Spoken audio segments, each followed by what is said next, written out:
I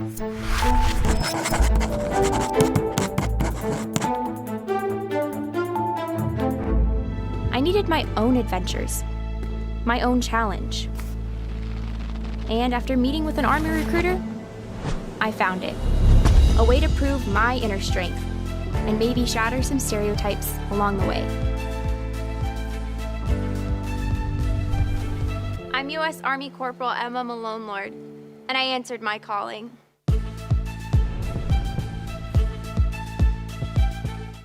Think about the young woman in that video when you consider what her new boss, as of this year, had to say about her role and future in armed forces in an address to the generals he delivered Tuesday. But when it comes to any job that requires physical power to perform in combat, those physical standards must be high and gender neutral. If women can make it, excellent. If not, it is what it is. If that means no women qualify for some combat jobs, so be it. That is not the intent, but it could be the result, so be it.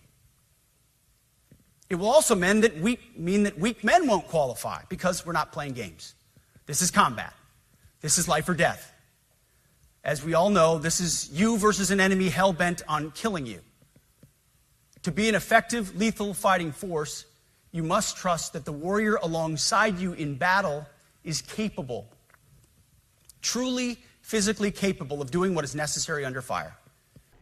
As many of you remember, our now Secretary of War, he narrowly won confirmation, and it needed the Vice President to actually cast the tie-breaking vote because of concerns over Pete's qualifications, character, and competency from every Democrat and even several Republicans in the Senate. Given the security leaks and dysfunction that has reigned at the Pentagon since he took office, the fears, it turns out, have been justified. But for those who were worried about his previous misogynistic comments, this week confirmed their worst fears.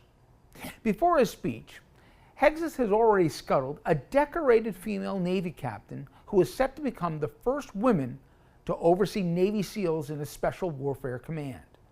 She, by all accounts, had more than earned this position.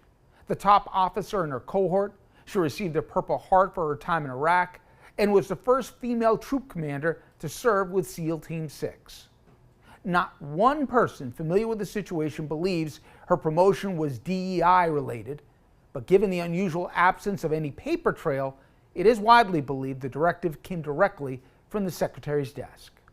Now, this, of course, came after he spent his first few months firing numerous senior women leaders, as well as black senior officers and other leaders of color. It is all on brand. Last week, Hegseth eliminated a Defense Advisory Committee that had been in existence for more than 70 years. It was created in 1948 by then Secretary of Defense General George Marshall, of all people. It was designed to boost women's military recruitment following the integration of troops. It has succeeded. Women make up roughly 18% of all service members and are essential to military readiness. Now, as troubling as the idiocy of discouraging women to serve the agency was also apparently targeted because it was the avenue where workplace abuse and sexual harassment were reported and addressed, which are a huge problem in the military. The message of its closure couldn't be clearer. Hegseth wants to weaken service members' ability to lodge complaints. And that brings us all back to this week. His directive on standards for women has confused experts because it's trying to solve a problem that doesn't exist.